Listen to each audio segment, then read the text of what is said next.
Hello, everyone, and welcome to the Ignorant Intellectual on Media. Today, I thought we would tackle the second video of my CD collection. We did one previously. Look back if you want to find it and take a look. So I thought we'd do a second one today. And boy, is it ever warm where I am right now. It's like 32 degrees Celsius, and where I am located is quite warm. So if you see again, sweat trickling off my forehead. You'll know the reason why. So um, let's just start. I don't know how many. 1, 2, 3, 4, 7, 8, 9, 10, 11, 12, 13, 14, 15. We're going to do 16 of them today, but I don't think it's going to take too long because probably half of them are by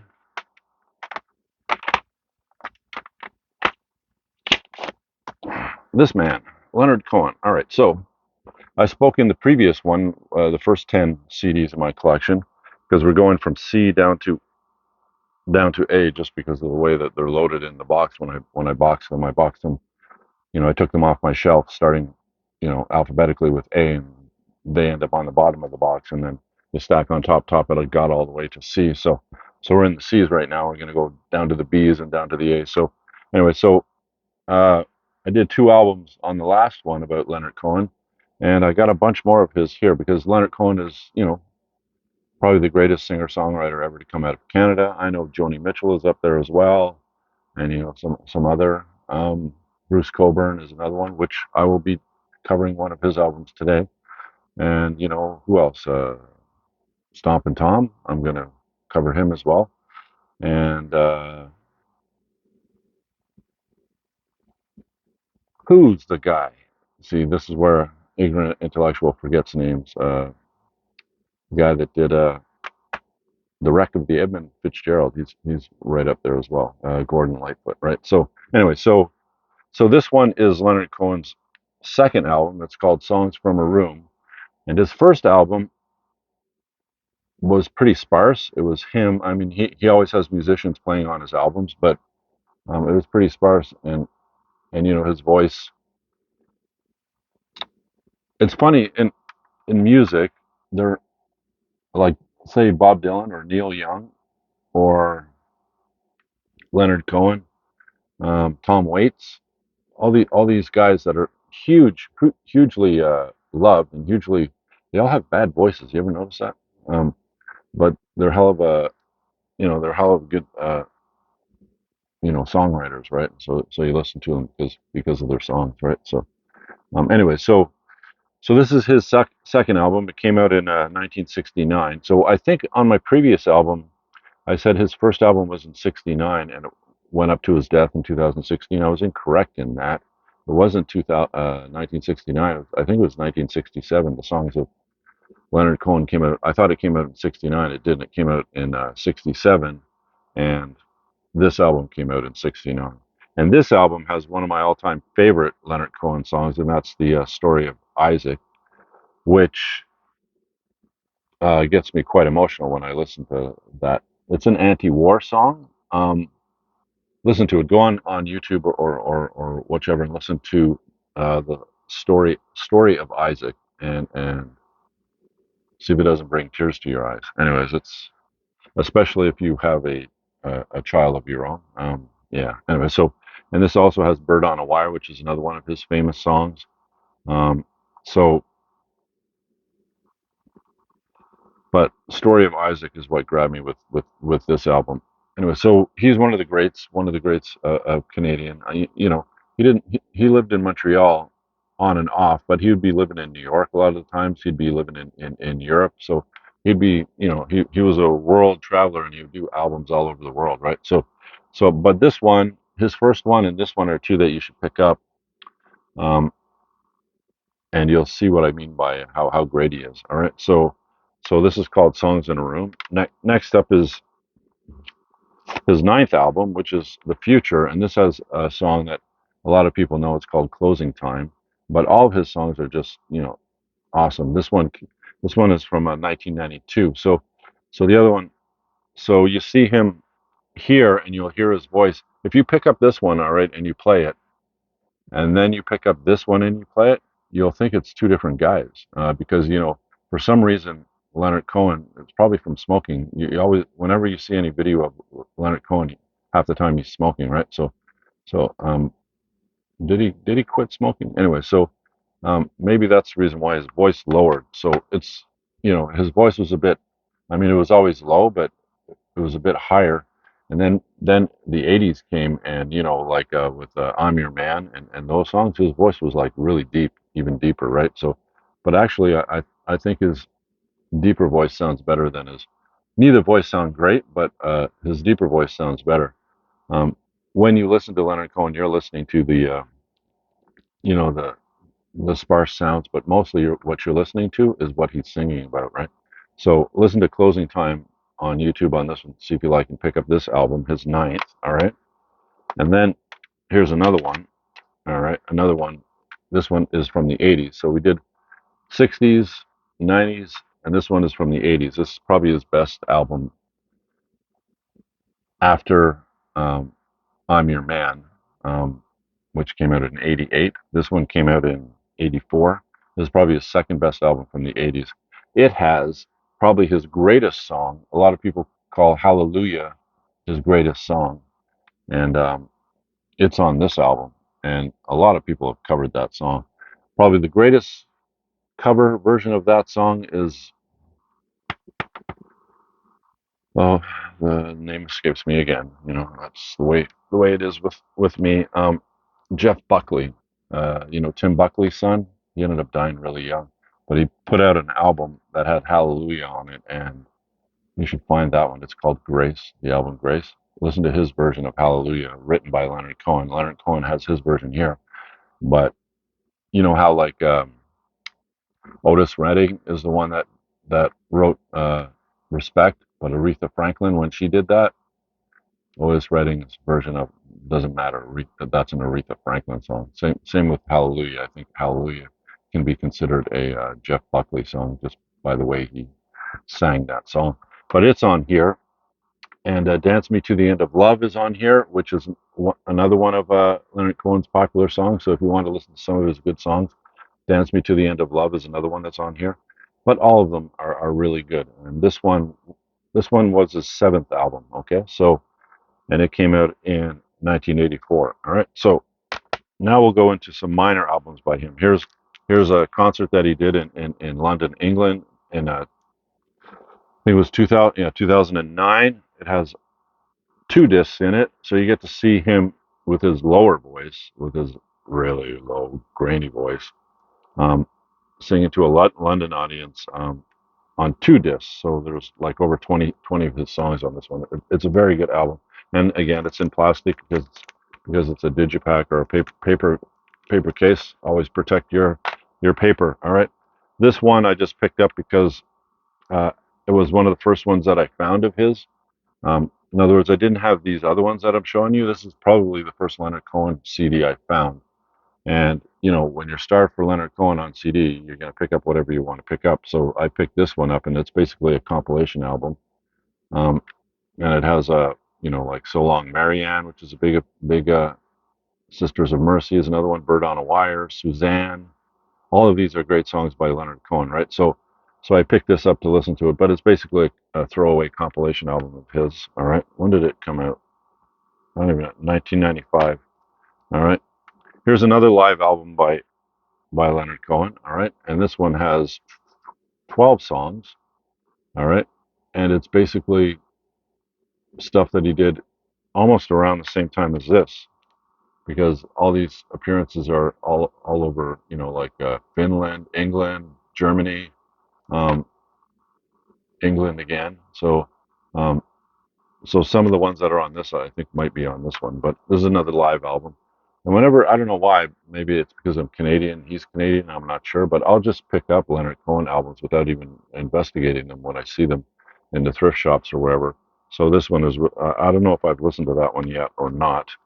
And this is Leonard Cohen's album that came out in 2012. I'm not sure what the number of this album is, and I have not listened to it. So, like I said, I take all my CDs and I transfer them into MP3 or FLAC files, and I put them on a flash drive, and I play them in my car, and I've got like 12 to 14 of them, and I'm on number 2 or 3 right now. So this album is probably on one of those other ones because I haven't come across it yet. And this is probably your best bet if you're going to decide whether you want to listen to Leonard Cohen or not, and you want him on CD to listen to in your car, or do transfers like I do.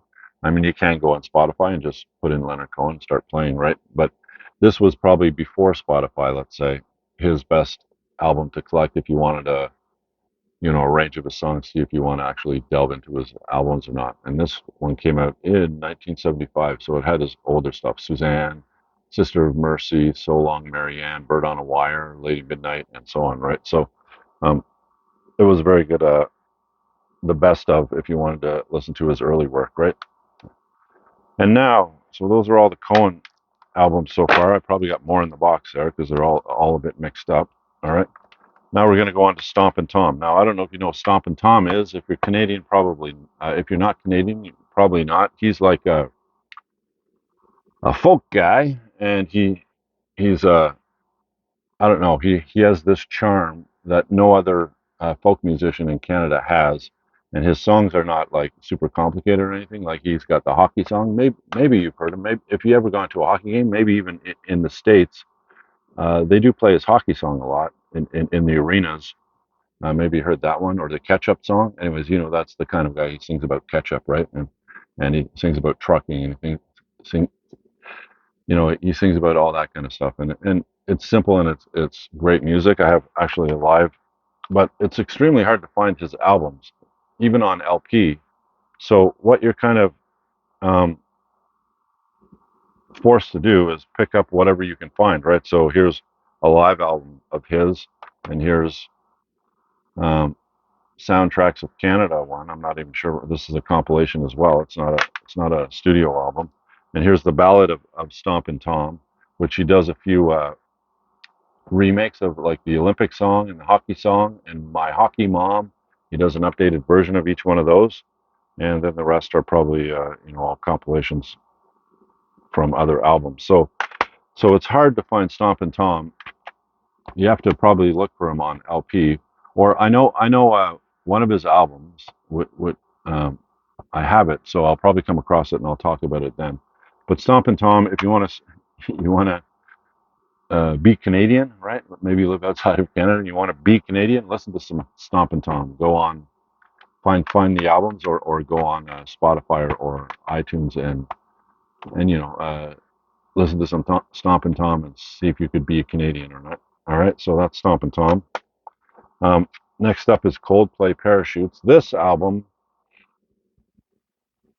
you know how sometimes you'll listen, you'll, so I came across this album because this album came out in 2000, and I came across this album, just reading and stuff. I was on Rate Your Music, rateyourmusic.com, which is a website. It was it that? Maybe it was a bit after that. Maybe I didn't come across this in 2000. Maybe it was like 2002 or 2003, maybe. Anyways, that website is, if you like music, that's a great website to hang out with in the forums and that, and talk music, right? And if you need an online place to put your record, CD, any collection online, so you have access to it on your phone no matter where you go, right? Maybe you have a bunch of LPs, and you go into a record store and you see an LP and you go, I should buy that, but I can't remember if I have that already or don't I? And so you just look it up on your phone. Um, Rate Your Music is great for that. They have a huge database now. I mean, I joined it in its infancy back in like 2002, and that was when the database was kind of small, and you would just add your collection to that database, and you would increase the database for the website. But now the database is huge. It's got millions of albums and everything on it. So I recommend it. Um, it's free. They do have a subscription service if you want to do the subscription. I don't do the subscription. All right, I figure I'm using the site, and I put up thousands of albums and thousands of images and everything over the years on that site. So I figure that will be my contribution to the site, right? So, anyways, um, this album was recommended while I was on that uh, website in the early 2000s. So I picked it up and I started listening to it, and I listened to it nonstop for a good, like weeks or months.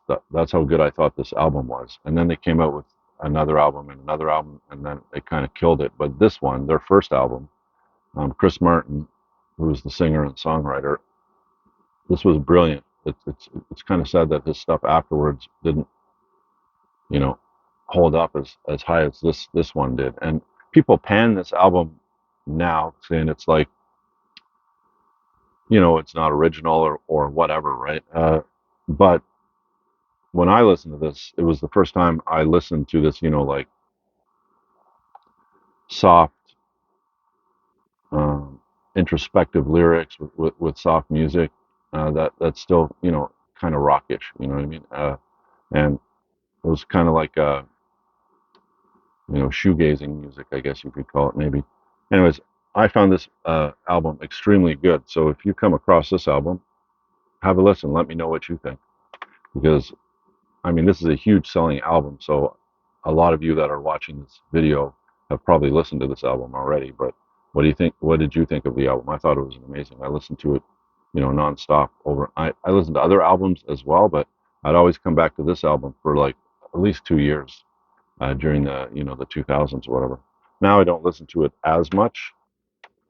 Um, it has served its purpose. All right, so here's the next one, which is Bruce Cockburn. All right, so Bruce Cockburn, this is his 1991 album, and it is called, I don't know a lot about it, um, Nothing But a Burning Light. It's on one of the flash drives that I haven't listened to yet.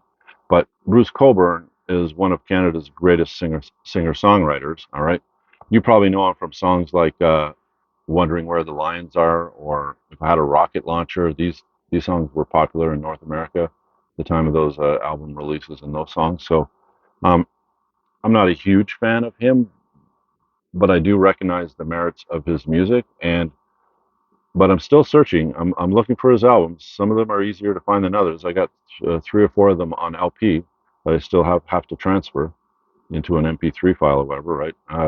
Um, um, so I'm still trying to find that signature album of his that's gonna like blow me away. So, and I've listened to a few of his albums, but they were more of his later albums rather than his early stuff. And his early stuff is what a lot of people consider to be his best stuff, right? So, but he's another Canadian icon. His name is Bruce Cockburn. Check him out if you want to learn about Canadian music. All right.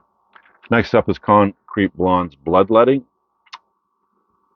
I heard the song Joey, which is on this album, and that's the reason why I picked this up. But her voice, all right, Jeanette, not ignorant intellectual, Napolitano, her voice is extremely good, especially for this music. This album overall, I picked it up for Joey, but then I listened to the whole album. Then I started listening to this whole album for like I did with the Coldplay album. I listened to it for a bunch of time, but then I picked up another one of their albums, and it kind of was disappointing. Then I stopped from there. So, um, but this album is worth your time, and it's called Bloodletting. And listen to the song Joey to see whether you like her voice. She's got like a really strong, higher range voice that just oozes out an emotion when she sings that Joey song. Anyway, so that's mostly why I got that album. All right, and then we got Judy Collins. Now Judy Collins, okay, she had a song back in the late '70s when I was a kid that I heard on the radio. All right, and it was called "Send in the Clowns," and that song always stuck with me. And then when I got older, I looked for that song to see who sang it, and then I found it, and I listened to it a bunch of times. And I said, okay, I'm going to look for some Judy Collins music. And the first CD that I came across by Judy Collins was this one, because it's the one that has Suzanne on it from Leonard Cohen. Leonard Cohen's song Suzanne from his first album, from the Songs of Leonard Cohen. So this album, which I think was her fifth album, and it came out in 1966. All right, she did a cover of Suzanne. It's number 4 on the album, song number 4 on it. And Leonard Cohen has always sold pretty well, and people know him in Canada. But I think, if I remember correctly, because I picked the album up for that to see her rendition, because I heard that Suzanne by Judy Collins was what introduced the world outside of Canada to Leonard Cohen. All right, um, so in '67, Cohen had his first album, which had Suzanne on it, but this was a 1966 album, if I remember correctly. So she actually did the cover before Leonard Cohen put out his first album. I'm not sure how that works, but anyways, this is called "In My Life." Maybe it was '68 that this came out. I don't know. It doesn't say. It says 1988 on the back of it, but I know this album came out in the '60s, right? So, "In My Life" by Judy Collins, and I picked it up because of the Suzanne song to listen to her sing it, see how her rendition of it, and supposedly that cover introduced a lot of people outside of Canada to Leonard Cohen's songwriting ability. All right, and the last album is "No Jacket Required" by Phil Collins, and everybody knows Phil Collins. You know, this has a lot of his hits, Studio.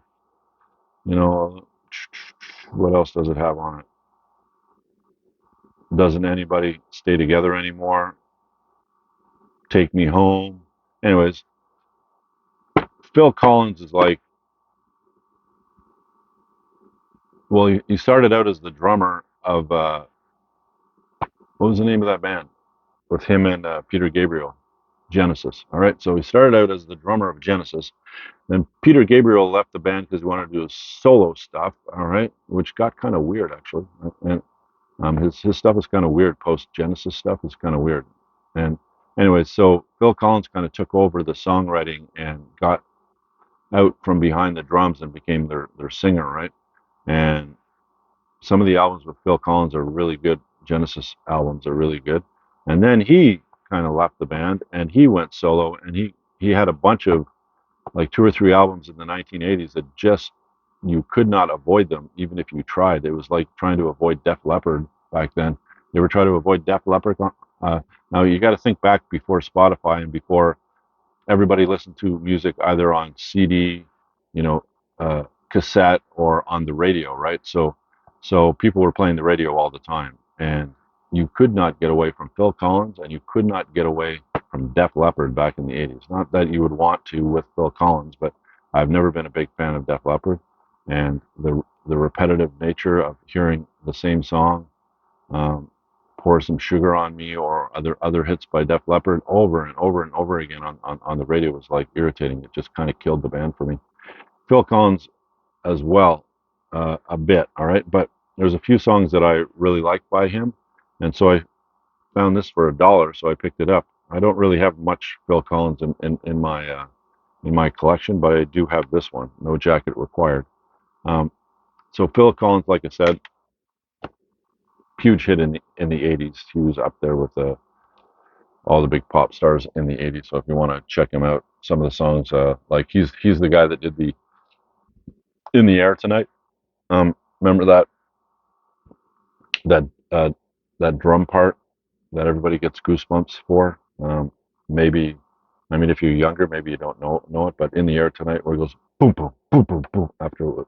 Anyways, everybody knows that. Uh, Anybody who listened to the radio in the '70s and '80s, um, well, not '70s, '80s, listen to music in the '80s, knows that song "In the Air Tonight," and knows that uh, that drum section that kind of breaks one half of the song into the other half of the song, right? So, um, listen to "In the Air Tonight" and see what you think. So he was an outstanding drummer, and he had a great voice, so they brought him up in front for Genesis, and then he went solo and put out 2 or 3 albums in the '80s that were really huge sellers, right? So that's the next part of C in my CD collection. All right. So you got to see, he's a British guy.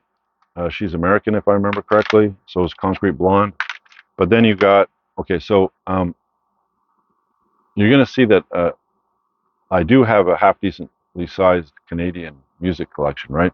So you're going to be introduced to some very good, some great Canadian, bands and artists. And maybe you don't know much about Canadian music, and maybe um, you might be interested in it, right? So on this one, we had Leonard Cohen, we had Stompin Tom, and we had Bruce Cockburn. Check those guys out if you want to get into some Canadian music. All right. So country music, country folk music, the Stompin Tom, more like jazzy folk with Bruce Cockburn, and Leonard Cohen is just doesn't matter what music he's playing. It's kind of jazzy as well, but what you're listening to is what he's singing about, right? So those are some more of the C's, and I hope you enjoyed this video, and maybe you'll check out some of the stuff. If you're Canadian, you already know about these guys, and you've probably listened to them, and if not, then there'll be some good music for you to listen to that coming from north of the border or across the ocean, depending on where you're situated, right? All right, and thank you for listening to my video, and if you like what you see, go back and watch some other videos of mine. I'm starting to build them up, and maybe I'll hit 10 pretty soon. And if you like the channel, subscribe. If you like the video, leave a thumbs up, and thank you for joining me for this time, and I will talk to you in the next video, and you have a good day, and bye for now.